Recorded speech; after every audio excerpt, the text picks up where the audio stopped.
Hi friends, welcome back to Nisha cooking channel. ನಾನು ನೋಡ್ರಿ ಇವತ್ತೊಂದು ಸಿಂಪಲ್ ಆಗಿರುವಂತಹ ಟೇಸ್ಟಿಯಾಗಿ ಈಸಿಯಾಗಿ ಮಾಡುವಂತಹ ಚಿಕನ್ ರೆಸಿಪಿನ ನಿಮ್ಮ ಜೊತೆ ಶೇರ್ ಮಾಡ್ತಾ ಇದ್ದೀನಿ. ನೋಡಿರಿ, ಹಾಗಾದರೆ ಹೇಗೆ ಮಾಡೋದಂತ ನೋಡ್ಕೊಳ್ರಿ. ಈಸಿಯಾಗಿ ಕ್ವಿಕ್ಕಾಗಿ ನೀವು ಕೂಡ ಮಾಡಿಕೊಳ್ರಿ. ಈ ವಿಡಿಯೋ ರೆಸಿಪಿ ನಿಮಗೆ ಇಷ್ಟ ಅನಿಸಿದರೆ ನಮ್ಮ ಚಾನಲ್ಗೆ ಸಬ್ಸ್ಕ್ರೈಬ್ ಮಾಡಿಕೊಳ್ರಿ, ಬೆಲ್ಲೈಕನನ್ನು ಪ್ರೆಸ್ ಮಾಡಿ. ವಿಡಿಯೋನ ಸ್ಕಿಪ್ ಮಾಡಿದೆ ನೋಡಿರಿ. ಸೊ ನಿಮ್ಮ ಒಂದು ಸಬ್ಸ್ಕ್ರೈಬ್ ಮತ್ತು ಲೈಕಿಂದ ನಮಗೆ ಒಳ್ಳೆ ಸ್ಕೋಪ್ ಸಿಕ್ಕಂಗೆ ಆಗುತ್ತೆ ನೋಡಿರಿ. ಹಾಗಾದರೆ ನೋಡಿ ಹೇಗೆ ಮಾಡೋದು ಅಂತ ಹೇಳಿ. ಇದನ್ನು ಬ್ಯಾಚುಲರ್ ಸ್ಪೆಷಲ್ ಅಂತಲೇ ಹೇಳ್ಬೋದು, ಯಾಕಂದರೆ ಈಸಿಯಾಗಿ ಕ್ವಿಕ್ಕಾಗಿ ಮಾಡ್ಬೋದು ನೋಡಿರಿ. ಹಾಗಾದರೆ ನೋಡಿ ಹೇಗೆ ಮಾಡೋದು ಅಂತ ಹೇಳಿ ನೋಡ್ಕೊಂಬನ್ನಿ. ಈ ಸಂಡೇ ಸ್ಪೆಷಲ್ ಇವತ್ತು ನೀವು ಮಾಡ್ಕೊಂಡು ತಿಂದು ನೋಡಿರಿ, ಹೇಗೆ ಬಂತು ಅಂತ ಹೇಳಿ ತಿಳಿಸಿ. ಇಲ್ಲಿ ನಾನು ಅರ್ಧ kg ಚಿಕನನ್ನು ವಾಶ್ ಮಾಡಿ ತೊಗೊಂಡಿದ್ದೀನಿ. ಒಂದು 2-3 ಸರಿ ಚೆನ್ನಾಗಿ ನೀರಿನಲ್ಲಿ ವಾಶ್ ಮಾಡಿರಿ. ಇದನ್ನು ಸ್ವಲ್ಪ ಲೆಮನ್ ಹಾಕಿ ವಾಶ್ ಮಾಡಿರಿ, ಆವಾಗ ಚಿಕನಿನ ಹಸಿ ವಾಸನೆ ಬರೋದಿಲ್ಲ ನೋಡಿರಿ. ಈಗ ಇದನ್ನು ವಾಶ್ ಮಾಡಿ ತೊಗೊಂಡಿದ್ದೀನಿ. ಇದಕ್ಕೆ ಬೇಕಾಗಿರುವಂತಹ ಇಂಗ್ರೀಡಿಯೆಂಟ್ಸನ್ನು ತೋರಿಸ್ತೀನಿ ನೋಡಿರಿ. ಇಲ್ಲಿ ಫ್ರೈ ಮಾಡೋಕ್ಕೆ ಏನು ಬೇಕು ಅಂಥೇಳಿ ಇಲ್ಲಿ ನಾನು ಒಂದು ಉಳ್ಳಾಗಡ್ಡಿನ ಹೆಚ್ಚಿ ತೊಗೊಂಡಿದ್ದೀನಿ. ಒಂದು ಈರುಳ್ಳಿನ ಈ ಥರ ಉದ್ದುದ್ದಿಗೆ ಕಟ್ ಮಾಡಿ ತೊಗೊಳ್ರಿ. ಹೀಗೇನೆ ಉದ್ದಿಗೆ ಕಟ್ ಮಾಡಬೇಕು, ಆವಾಗ ಒಳ್ಳೆ ಟೇಸ್ಟ್ ಕೊಡುತ್ತೆ. ಒಂದು 4 ಹಸಿಮೆಣ್ಸಿನ್ಕಾಯಿನ ಹೆಚ್ಚಿಟ್ಕೊಂಡಿದ್ದೀನಿ, ಅದು ಒಗ್ಗರಣೆಗಷ್ಟೇ. ಈಗ ಇಲ್ಲಿ ಕಡಾಯಿನ ಬಿಸಿ ಮಾಡೋಣ. ಕಡಾಯಿ ಚೆನ್ನಾಗಿ ಬಿಸಿ ಆಗಲಿ. ಈಗ ಇದಕ್ಕೆ ಚಿಕನಿಗೆ ಬೇಕಾದಷ್ಟು ಒಂದು 3 ಟೇಬಲ್ ಸ್ಪೂನಷ್ಟು ಎಣ್ಣೆನ ಹಾಕ್ತಾಯಿದ್ದೀನಿ ನಾನು. ಫ್ರೈ ಆಗಿರೋದ್ರಿಂದ ಸ್ವಲ್ಪ ಎಣ್ಣೆನ ಹಾಕಿರಿ, ಜಾಸ್ತಿ ಹಾಕಿರಿ, ಆವಾಗ ಚೆನ್ನಾಗಿ ಬರುತ್ತೆ. ಯಾಕಂದರೆ ಇದರಲ್ಲಿ ನಾವು ನೀರು ಹಾಕೋದಿಲ್ಲ, ಫ್ರೈ ಮಾಡ್ತಿರೋದ್ರಿಂದ ಒಂದು 3 ಟೇಬಲ್ ಸ್ಪೂನಷ್ಟು ಎಣ್ಣೆನ ಹಾಕಿರಿ. ಎಣ್ಣೆ ಚೆನ್ನಾಗಿ ಬಿಸಿ ಆಗಲಿ. ಈಗ ಇದಕ್ಕೆ ನಾವು ಕಟ್ ಮಾಡಿದಂಥ ಉಳ್ಳಾಗಡ್ಡಿ ಮತ್ತು ಹಸಿಮೆಣ್ಸಿನ್ಕಾಯಿನ ಹಾಕ್ತಾಯಿದ್ದೀನಿ. ಉಳ್ಳಾಗಡ್ಡಿ ಪೂರ್ತಿ ಚೆನ್ನಾಗಿ ಫ್ರೈ ಆಗಬೇಕು ನೋಡಿರಿ. ಕಲರ್ ಚೇಂಜ್ ಆಗೋವರೆಗೂ ಫ್ರೈ ಆಗಬೇಕು, ಅಲ್ಲಿವರೆಗೂ ಇದನ್ನು ಫ್ರೈ ಮಾಡಿರಿ. ಮೆಣಸಿನ್ಕಾಯಿ ಜಸ್ಟ್ ಒಗ್ಗರಣೆಗೆ ಹಾಕಿದ್ದೀನಿ ನಾನು. ಮತ್ತು ಸ್ವಲ್ಪ ಕರಿಬೇವು ಸೊಪ್ಪನ್ನು ಹಾಕಿರಿ. ಹಸಿ ಕರಿಬೇವು ಇದ್ದರೆ ತುಂಬ ಒಳ್ಳೆ ಫ್ಲೇವರ್ ಕೊಡುತ್ತೆ ನೋಡಿರಿ. ಕರಿಬೇವು ಹಾಕೋದ್ರಿಂದ ಎಲ್ಲದನ್ನು ಚೆನ್ನಾಗಿ ಫ್ರೈ ಮಾಡಿಕೊಳ್ರಿ. ಒಂದು 2 ನಿಮಿಷ ಹೀಗೆ ಇದನ್ನು ಲೋ ಫ್ಲೇಮ್ ಇಟ್ಟು ಬಿಟ್ಬಿಡಿ, ಚೆನ್ನಾಗಿ ಫ್ರೈ ಆಗುತ್ತೆ ಉಳ್ಳಾಗಡ್ಡಿ ಹೆಂಗೆ ಫ್ರೈ ಆಗುತ್ತೋ ಹಾಗೆ ಟೇಸ್ಟ್ ಚೆನ್ನಾಗಿ ಕೊಡುತ್ತೆ ನೋಡಿರಿ. ಹಸಿ ಬಿಸಿಯಾಗಿದ್ದರೆ ಅಷ್ಟು ರುಚಿ ಇರೋದಿಲ್ಲ. ಈಗ ಇದಕ್ಕೆ ಕಟ್ ಮಾಡಿ ತೊಗೊಂಡಂಥ ಒಂದು ಟೊಮ್ಯಾಟೋನ ಹಾಕ್ತಾಯಿದ್ದೀನಿ ನಾನಿಲ್ಲಿ. ನಿಮಗೆ ಜಾಸ್ತಿ ಹುಳಿ ಬೇಕಂದರೆ ನೀವು 2 ಟೊಮ್ಯಾಟೋನ, ನಿಮಗೆ ಸ್ವಲ್ಪ ಜಾಸ್ತಿ ಹುಳಿ ಬೇಕು ಅನಿಸಿದರೆ ಇನ್ನೂ ಒಂದು ಟೊಮ್ಯಾಟೋನ ನೀವು ಕಟ್ ಮಾಡಿ ಹಾಕ್ಬೋದು. 2 ಟೊಮ್ಯಾಟೋನ ಸಹಿತ ನೀವು ಯೂಸ್ ಮಾಡ್ಬೋದು. ನಾನಿಲ್ಲಿ ಅರ್ಧ kg ಮಾಡ್ತಿರೋದ್ರಿಂದ ಒಂದು ದೊಡ್ಡ ಟೊಮ್ಯಾಟೋನ ಹಾಕಿದ್ದೀನಿ. ನೀವು ಜಾಸ್ತಿ 1 kg ಅಷ್ಟು ಮಾಡ್ತಾಯಿದ್ರೆ 2 ಟೊಮ್ಯಾಟೋನ ನೀವು ಯೂಸ್ ಮಾಡಿರಿ, ಚೆನ್ನಾಗಿರುತ್ತೆ ಆವಾಗ. ಈಗ ಟೊಮ್ಯಾಟೊ ಸಾಫ್ಟಾಗಿ ಫ್ರೈ ಆಗಲಿ. ಎಲ್ಲ ಚೆನ್ನಾಗಿ ಫ್ರೈ ಆದಮೇಲೆ ನೋಡಿರಿ ಈ ಥರ ಬರುತ್ತೆ. ಇದನ್ನೆಲ್ಲ ಫಸ್ಟ್ ಫ್ರೈ ಮಾಡಿಕೊಂಡು ಆಮೇಲೆ ನಾವು ಚಿಕನ್ ಹಾಕೋಣ. ಈಗ ನೋಡಿರಿ, ನಾನಿಲ್ಲಿ ವಾಶ್ ಮಾಡಿ ತೊಗೊಂಬಂದಂಥ ಚಿಕನನ್ನು ಆ್ಯಡ್ ಮಾಡ್ತಾಯಿದ್ದೀನಿ. ಇದನ್ನು ಚೆನ್ನಾಗಿ ಒಗ್ಗರಣೆ ಜೊತೆ ಇದನ್ನು ಫ್ರೈ ಮಾಡಿಕೊಳ್ರಿ. ಫಸ್ಟ್ ಫ್ರೈ ಮಾಡಬೇಕಾದ್ರೆ ಇದನ್ನು ಹೈ ಫ್ಲೇಮಲ್ಲಿ ಇಟ್ಟು ಚೆನ್ನಾಗಿ ಈ ಥರ ನೋಡಿರಿ. ಇದನ್ನು 1 ನಿಮಿಷ ಹೀಗೆ ಫ್ರೈ ಮಾಡಿಕೊಳ್ರಿ. ಅಂದರೆ ಚಿಕನ್ನೆಲ್ಲ ಹಸಿ ಬಿಸಿ ಇರಬಾರ್ದು, ಚೆನ್ನಾಗಿ ಎಣ್ಣೆಯಲ್ಲಿ ಫ್ರೈ ಆಗಬೇಕು. ಒಂದು 2 ನಿಮಿಷ ಈ ಥರ ಇದನ್ನು ಕೈ ಬಿಡ್ದೇ ಚೆನ್ನಾಗಿ ಫ್ರೈ ಮಾಡಿಕೊಳ್ರಿ, ಆವಾಗ ಸೂಪರಾಗಿ ಬರುತ್ತೆ ಟೇಸ್ಟು. ನೋಡಿರಿ, ಸ್ವಲ್ಪ ಫ್ರೈ ಆಗಿದೆ.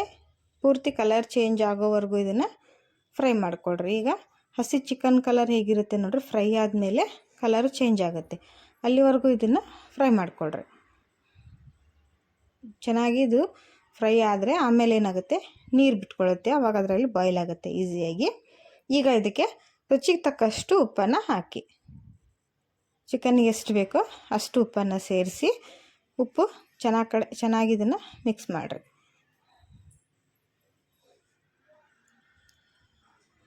ನಾನು ಯಾಕೆ ಚೆನ್ನಾಗಿ ಮಿಕ್ಸ್ ಮಾಡಿರಿ ಅಂತ ಹೇಳ್ತಾ ಇದ್ದೀನಿ ಅಂದರೆ, ನಾವು ಹಾಕಿರೋ ಇಂಗ್ರೀಡಿಯೆಂಟ್ಸು ಎಲ್ಲ ಪೀಸಸ್ಗೂ ಚೆನ್ನಾಗಿ ಅಂಟ್ಕೋಬೇಕು. ಆವಾಗ ಏನಾಗುತ್ತೆ ನೋಡಿರಿ, ಸರಿಯಾಗಿ ಫ್ರೈ ಆಗುತ್ತೆ. ನಾವು ಮಾಡ್ತಿರೋದು ಫ್ರೈ ಆಗಿರೋದ್ರಿಂದ ಒಗ್ಗರಣೆಲೆ ಚೆನ್ನಾಗಿ ಚಿಕನನ್ನು ಬೇಯಿಸ್ಕೋಬೇಕು. ಇಲ್ಲಿ ನೋಡಿರಿ, ನಾನಿಲ್ಲಿ ಈ ಸ್ಪೈಸಿಯಾಗಿ ಸ್ವಲ್ಪ ಮಾಡ್ತಾಯಿದ್ದೀನಿ ನಾನು ಚಿಕನನ್ನು. ಹಾಗಾಗಿ ನಾವು ಇಲ್ಲಿ ಮನೆಯಲ್ಲೇ ಮಾಡಿಸಿರುವಂತಹ ಖಾರದ ಪುಡಿನ ನಾನು ಯೂಸ್ ಮಾಡ್ತಾಯಿದ್ದೀನಿ ನೋಡಿರಿ. ಇದು ಬ್ಯಾಡಗಿ ಮೆಣಸಿನ್ಕಾಯಿ ಮತ್ತು ಗುಂಟೂರು ಮೆಣಸಿನ್ಕಾಯಿ 2 ಮಿಕ್ಸ್ ಮಾಡಿ ಖಾರದ ಪುಡಿ ಮಾಡಿಸಿರುವಂಥದ್ದು. ಅಂದರೆ 2 kg ಬ್ಯಾಡಗಿ ಮೆಣಸಿನ್ಕಾಯಿ, 1 kg ಗುಂಟೂರು ಮೆಣಸಿನ್ಕಾಯಿನ ಕೂಡಿಸಿದ್ರೆ ಕಲರು ಚೆನ್ನಾಗಿರುತ್ತೆ, ಆಮೇಲೆ ಟೇಸ್ಟು ಕೂಡ ಚೆನ್ನಾಗಿರುತ್ತೆ, ಖಾರನೂ ಇರುತ್ತೆ ನೋಡಿರಿ. ಇದೇ ಖಾರದ ಪುಡಿನ ನಾನು ಮನೆಯಲ್ಲಿ ಎಲ್ಲ ರೆಸಿಪಿಗಳಿಗೂ ಯೂಸ್ ಮಾಡೋದು. ಇದನ್ನು ಚಿಕನ್ನಿಗೆ, ಸ್ಪೆಷಲಾಗಿ ಮಟನ್ ಚಿಕನ್ನಿಗೆ ತುಂಬ ಚೆನ್ನಾಗಿರುತ್ತೆ ನಾನ್ ವೆಜ್ ಮಾಡಿದಾಗ.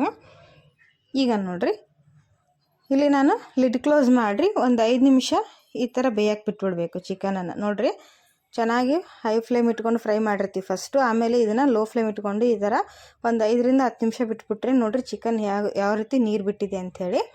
ಈಗ ಈ ರೀತಿ ನೀರು ಬಿಟ್ಟುಕೊಂಡು ಚಿಕನ್ ಸಾಫ್ಟಾಗಿ ಬೆಂದಿರುತ್ತೆ. ಆದರೆ ಇದನ್ನು ಲೋ ಫ್ಲೇಮಲ್ಲೇ ಇಡಬೇಕು. ಹೈ ಫ್ಲೇಮಲ್ಲಿ ಇಟ್ಟರೆ ಹೊತ್ತೋಗುತ್ತೆ ನೋಡಿರಿ. ನಾವು ಯಾವುದೇ ನೀರು ಹಾಕ್ಲಾರ್ದೇ ಚಿಕನ್ ಫ್ರೈ ಮಾಡಬೇಕಂದ್ರೆ ಈ ರೀತಿ ಮಾಡಿರಿ. ಫಸ್ಟ್ ಹೈ ಫ್ಲೇಮ್ ಇಟ್ಕೊಂಡು ಚೆನ್ನಾಗಿ ಫ್ರೈ ಮಾಡಿಕೊಂಡು ಒಂದು 5 ರಿಂದ 10 ನಿಮಿಷ ಲಿಡ್ ಕ್ಲೋಸ್ ಮಾಡಿ ಬಿಟ್ಬಿಡಿ. ಆವಾಗ ಚೆನ್ನಾಗಿ ಸಾಫ್ಟ್ ಆಗುತ್ತೆ. ಇದು ಇನ್ನೊಂದು ಸ್ವಲ್ಪ ಫ್ರೈ ಆಗಲಿ.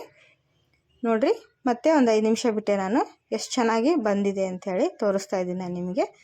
ನೋಡಿರಿ, ಸಾಫ್ಟಾಗಿ ಇವಾಗ ಚೆನ್ನಾಗಿ ಬೆಂದಿದೆ. ನಾವು ಚಿಕನಲ್ಲಿ ಏನು ನೀರಿನ ಅಂಶ ಇರುತ್ತೆ ಅದರಲ್ಲೇ ಫ್ರೈ ಆಗಿಬಿಡುತ್ತೆ. ನಾವು ಎಕ್ಸ್ಟ್ರಾ ನೀರು ಆ್ಯಡ್ ಮಾಡೋ ಅವಶ್ಯಕತೆನೇ ಇರೋಲ್ಲ. ನೋಡಿರಿ, ನಾವು ಉಪ್ಪು ಹಾಕಿರೋದ್ರಿಂದನೂ ಸಹಿತ ಅದರಲ್ಲೇ ನೀರು ಬಿಟ್ಕೊಂಡು ಚೆನ್ನಾಗಿ ಸಾಫ್ಟಾಗಿ ಬೆಂದಿರುತ್ತೆ. ಇಲ್ಲಿ ತೋರಿಸ್ತೀನಿ ನೋಡಿರಿ. ಈ ಥರ ನೀವು ಫಸ್ಟೇ ಏನು ಮಸಾಲ ಹಾಕ್ದೇರೇ ಇದನ್ನು ಬೇಯಿಸ್ಕೋಬೇಕಂದ್ರೆ, ಈಗ ಖಾರದ ಪುಡಿ ಮಸಾಲೆ ಏನೂ ಹಾಕಿಲ್ಲ ನಾವು, ಇವಾಗಲೇ ಚಿಕನನ್ನು ಫಸ್ಟ್ ಬೇಯಿಸ್ಕೊಂಡ್ಬಿಡ್ಬೇಕು. ಇದಕ್ಕೆ 2 ಟೀ ಸ್ಪೂನಷ್ಟು ನಾನು ಶುಂಠಿ ಬೆಳ್ಳುಳ್ಳಿ ಪೇಸ್ಟನ್ನು ಹಾಕ್ತಾಯಿದ್ದೀನಿ. ಇದನ್ನು ಸಹಿತ ಇವಾಗ ಹಾಕಿ ಹಸಿ ವಾಸನೆ ಹೋಗೋವರೆಗೂ ಇದನ್ನು ಚೆನ್ನಾಗಿ ಫ್ರೈ ಮಾಡಿಕೊಳ್ರಿ. ನಾವು ಚಿಕನನ್ನು ಸರಿಯಾಗಿ ಫ್ರೈ ಮಾಡಿದ ಮೇಲೇ ಎಲ್ಲದನ್ನು ಆ್ಯಡ್ ಮಾಡಬೇಕು. ಫಸ್ಟಿಗೆ ಆ್ಯಡ್ ಮಾಡಿದ್ರೆ ಸರಿಯಾಗಿ ಚಿಕನ್ ಬೇಯೋದಿಲ್ಲ ನೋಡಿರಿ, ಸ್ವಲ್ಪ ಗಟ್ಟಿಯಾಗಿರುತ್ತೆ. ಈ ರೀತಿ ಫಸ್ಟ್ ನಾವು ಚಿಕನನ್ನು ಬೇಯಿಸ್ಕೊಂಡು ಆಮೇಲೆ ಮಸಾಲೆ ಆ್ಯಡ್ ಮಾಡೋದ್ರಿಂದ ಚಿಕನ್ ಸಾಫ್ಟಾಗಿ ಬರುತ್ತೆ, ಆಮೇಲೆ ಪರ್ಫೆಕ್ಟಾಗಿ ಬೆಂದಿರುತ್ತೆ. ಈಗ ಒಂದು 2 ನಿಮಿಷ ಹಸಿ ವಾಸನೆ ಹೋಗಲಿ ಶುಂಠಿ ಬೆಳ್ಳುಳ್ಳಿ ಪೇಸ್ಟಿಂದು. ಈಗ ನಾನು ಆಗಲೇ ತೋರಿಸಿದಂಥ ಅಚ್ಚ ಖಾರದ ಪುಡಿನ ಹಾಕ್ತಾಯಿದ್ದೀನಿ. ಇದನ್ನು ನಾನಿಲ್ಲಿ 2 ಟೀ ಸ್ಪೂನಷ್ಟು ಹಾಕ್ತಾಯಿದ್ದೀನಿ. ಸ್ವಲ್ಪ ಫ್ರೈ ಅಂದರೆ ಖಾರ ಇದ್ದರೆ ಚೆನ್ನಾಗಿರುತ್ತೆ ನೋಡಿರಿ. 2 ಟೇಬಲ್ ಸ್ಪೂನಷ್ಟು ಹಾಕ್ತಾಯಿದ್ದೀನಿ. ನಿಮಗೆ ಖಾರ ಕಡಿಮೆ ತಿನ್ನೋರಾದರೆ ಸ್ವಲ್ಪ ಖಾರ ಕಡಿಮೆ ಹಾಕಿರಿ. ಇದು ಅಷ್ಟಕ್ಕೂ ಖಾರ ಜಾಸ್ತಿ ಇಲ್ಲ. ಇಲ್ಲಿ ನೋಡಿರಿ, 1 ಸ್ಪೂನಷ್ಟು ಗರಂ ಮಸಾಲ, 1 ಸ್ಪೂನಷ್ಟು ಧನಿಯಾ ಪೌಡ್ರನ್ನು ಹಾಕ್ತಾಯಿದ್ದೀನಿ ನಾನು. ನಿಮ್ಮ ಹತ್ರ ಚಿಕನ್ ಮಸಾಲ ಇದ್ದರೆ ಅದನ್ನೊಂದೇ ಕೂಡ ಹಾಕ್ಕೋಬೋದು. ಈಗ 1 ಟೀ ಸ್ಪೂನಷ್ಟು ಅರಿಶಿನ ಪುಡಿನ ಹಾಕ್ತಾಯಿದ್ದೀನಿ. ಎಲ್ಲದನ್ನು ಇವಾಗ ಆ್ಯಡ್ ಮಾಡಿಕೊಳ್ರಿ. ಇದನ್ನೆಲ್ಲ ಮಸಾಲ ಹಾಕಬೇಕಾದ್ರೆ ಫ್ಲೇಮನ್ನು ಲೋ ಫ್ಲೇಮ್ ಇಟ್ಕೊಳ್ರಿ. ಇವಾಗ ಎಲ್ಲ ಮಸಾಲ ಇಂಗ್ರೀಡಿಯೆಂಟ್ಸ್ ಏನು ಹಾಕಿದ್ದೀವೋ ನಾವು ಎಲ್ಲದನ್ನು ಚೆನ್ನಾಗಿ ಚಿಕನ್ ಜೊತೆ ಮಿಕ್ಸ್ ಮಾಡಿಕೊಳ್ರಿ. ಖಾರದ ಪುಡಿ, ಅರಿಶಿನ ಪುಡಿ, ಗರಂ ಮಸಾಲ, ಧನಿಯಾ ಪುಡಿ. ನೋಡಿರಿ ಎಷ್ಟು ಚೆನ್ನಾಗಿ ಬಂದಿದೆ ಅಂಥೇಳಿ. ಇದನ್ನೆಲ್ಲ ಹಾಕಿದ ಮೇಲೆ ಚೆನ್ನಾಗಿ ಬೇಯಿಸ್ಕೊಳ್ಳೋಕ್ಕೆ ಟೈಮ್ ಇರೋದಿಲ್ಲ, ಹಾಗಾಗಿ ಫಸ್ಟೇ ನೀವು ಚೆನ್ನಾಗಿ ಬೇಯಿಸ್ಕೋಬೇಕು. ಇಲ್ಲಿ ನೀರು ಹಾಕೋದಿದ್ರೆ ನೀವು ನಡೆಯುತ್ತೆ, ಆಮೇಲೆ ಸ್ವಲ್ಪ ನೀರು ಆ್ಯಡ್ ಮಾಡಿಕೊಂಡು ಚಿಕನನ್ನು ಬೇಯಿಸ್ಕೋಬೋದು. ಈಗ ಪರ್ಫೆಕ್ಟಾಗಿ ಬೆಂದಿದೆ.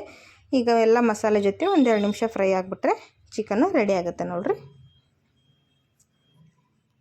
ನೋಡಿ, ಮತ್ತೆ ಒಂದು 2 ನಿಮಿಷ ಎಲ್ಲ ಮಸಾಲೆ ಜೊತೆ ಚಿಕನ್ ಬೇಲಿ ಲಿಡ್ ಕ್ಲೋಸ್ ಮಾಡಿ ಬಿಟ್ಬಿಡ್ರಿ. ಒಂದು 2 ನಿಮಿಷ ಅಷ್ಟೇ ಸಾಕು, ಜಾಸ್ತಿ ಏನು ಫ್ರೈ ಆಗೋ ಅವಶ್ಯಕತೆ ಇರೋದಿಲ್ಲ.